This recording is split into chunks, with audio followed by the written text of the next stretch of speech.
Hechos, acontecimientos y personajes del automovilismo. Más historias del automovilismo. 25 de julio. Año 1958. Se presentaba el Kaiser Carabela, el tercer producto de Industrias Kaiser Argentina. Era presentado en Argentina el Kaiser Carabela. Era una réplica del Kaiser Manhattan, un auto creado por la Kaiser Fraser Corp, empresa creada por Henry Kaiser y Joseph Fraser. En 1955, un grupo empresario y del gobierno viaja a Estados Unidos para ver la posibilidad de gestionar la matrícula que le permitiera la fabricación de automóviles en Argentina. Logrado el objetivo, se constituye Industrias Kaiser Argentina, con un consorcio mixto gobierno y empresarios locales. El primer vehículo fabricado fue el Jeep, 1956. Al año siguiente llega la Estanciera, un vehículo mezcla de utilitario y familiar. Hasta que llega un día del año 58, cuando sale de la planta de Santa Isabel un automóvil de lujo, con aplicaciones de confort que lo llevaron a ser el auto presidencial durante el mandato del doctor Arturo Illia. Las características técnicas eran largo 5.470 milímetros, ancho 1.900, alto 1.540, entre ejes 3.010, trocha delantera 1.470 milímetros, trocha trasera 1.490, motor de 6 litros de 3.700 centímetros cúbicos y 115 HP. Caja de cambios de tercera sincronizada, segunda y tercera. Suspensión delantera independiente. Peso 1.638 kilos.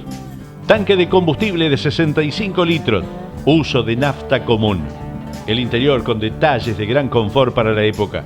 Se fabricaban 10.225 unidades en su periodo de producción entre el año 58 y 62. Pronto quedó en evidencia que era un coche inapropiado para el mercado nacional e ICA comenzó a explorar variantes más modestas. Era un auto muy lujoso y de alto valor monetario. Por eso se comenzó a fabricar el Bergantine y comenzó una alianza con Renault para fabricar el famoso Renault Gordini. Y el Kaiser tuvo su proseguidor en la línea Rambler y Torino hasta que Renault absorbió totalmente la empresa. Año 1965, en Carlos Casares ganaba con el Chevy 2 Jorge Cupeiro y debutaba Francisco Pancho Alcuaz. El turismo carretera disputaba la tercera vuelta de Carlos Casares. Era la cuarta carrera consecutiva y sin descanso. El 4 de julio Río Cuarto, 11 de julio San Luis, 18 de julio General Pico. Y esto provocaba la caída del parque. Entre los más importantes se destacaba la ausencia de los gringos de Olavarría. Por las características de la carrera, se presumía que el favorito era Juan Manuel Bordeu. Si bien fue una carrera de Chevrolet, no fue la coloradita la que dominó. Jorge Cupeiro con el Chevy 2 fue contundente y se llevó una nueva victoria. Bordeu tuvo que conformarse con el segundo lugar y Armando J. Ríos en el tercer lugar del podio, para conformar la tripleta de Chevrolet. En esta competencia debutaba el platense Francisco Pancho Alcuaz con una Coupé Chevrolet, que no tuvo suerte en su primera participación en el TC. No llegó a ver la bandera a cuadro. Luego se volcó al turismo nacional, donde fue un gran protagonista. Entonces ganaba Cupeiro, segundo Bordeu, tercero Armando J. Ríos. Año 1976, Vuelta de Olavarría. Roberto Mouras metía el tercer triunfo consecutivo con el auto que sería el glorioso 7 de Oro. El TC llegaba a Olavarría para correr la quinta fecha. Se venía de correr en Bahía Blanca y Las Flores. En ambas el triunfo le correspondía al de Carlos Casares Roberto Mouras, con su rojo Chevrolet número 7, que la historia recordaría con el famosísimo 7 de Oro. Para esta competencia había varias novedades importantes. Volvía al TC Carlos Paidetti y Rubén Luis Di Palma, que se incorporaba al equipo de Roberto del Campo, que también presentaba cambios. Nada más y nada menos que Oreste Berta. El otro integrante del equipo era Jorge Martínez Boero. Mientras Paidetti volvía de la mano de Tato Ferrera, así que había más que motivos suficientes para una gran convocatoria de público.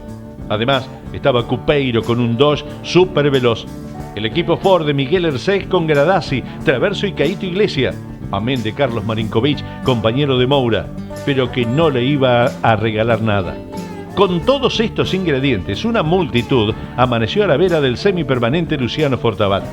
Se corrían 2 series. En la primera, ya Moura demostraba volver a tener el auto para repetir sus anteriores actuaciones, seguidos por el Ford de Gradasi, que terminaba más de 13 segundos. Terceros eran los hermanos Suárez. La segunda serie, el triunfo, era para el de Pergamino, Caíto Iglesias, seguido por el Flaco Traverso, ambos integrantes del equipo oficial Ford.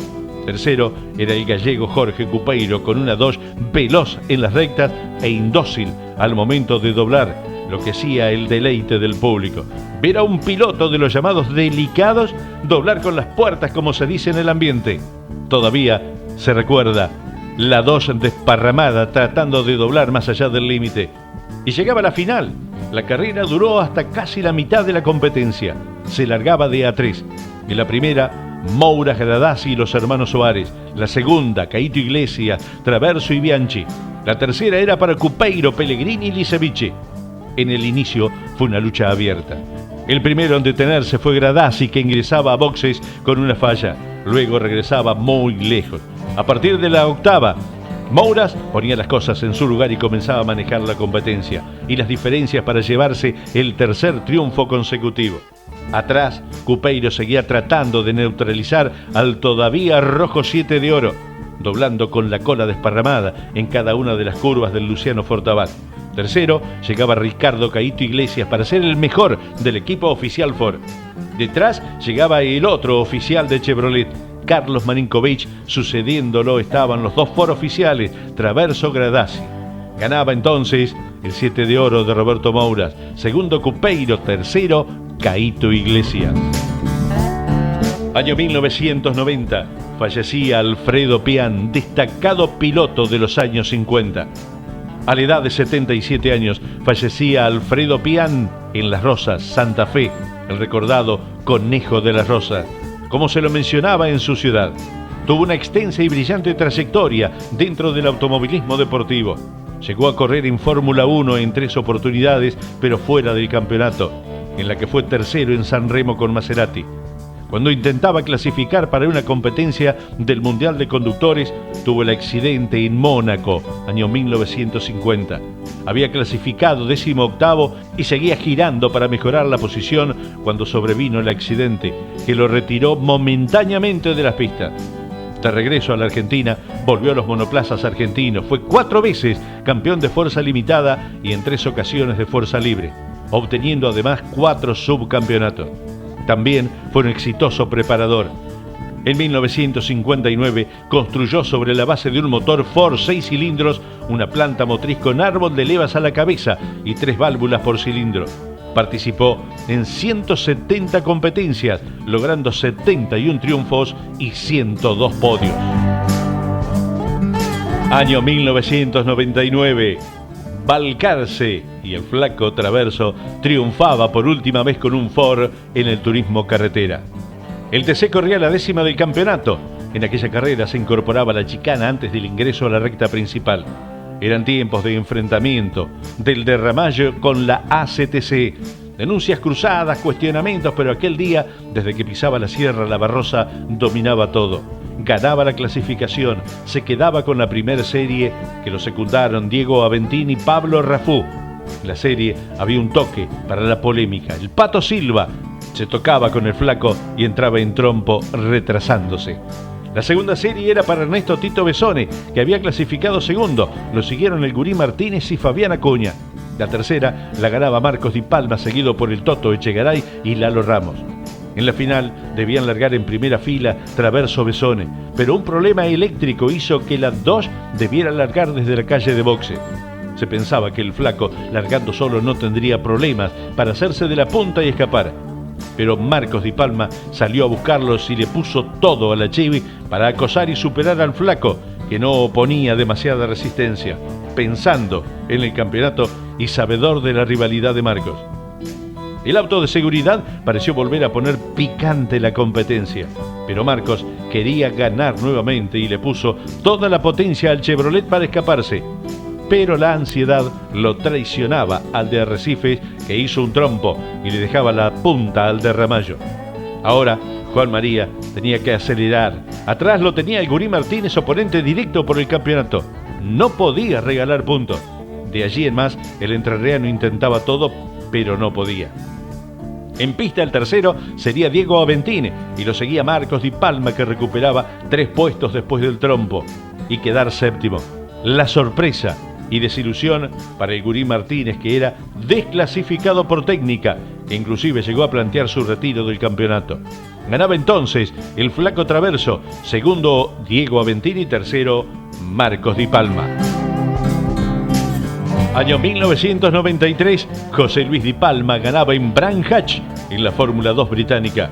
Se corría en Brands Hatch y José Luis Di Palma se alzaba con la victoria. Era el primer triunfo del arrecifeño en la Fórmula 2 británica, estableciendo 31 minutos, 8 segundos, 55 milésimas para cubrir las 45 vueltas establecidas.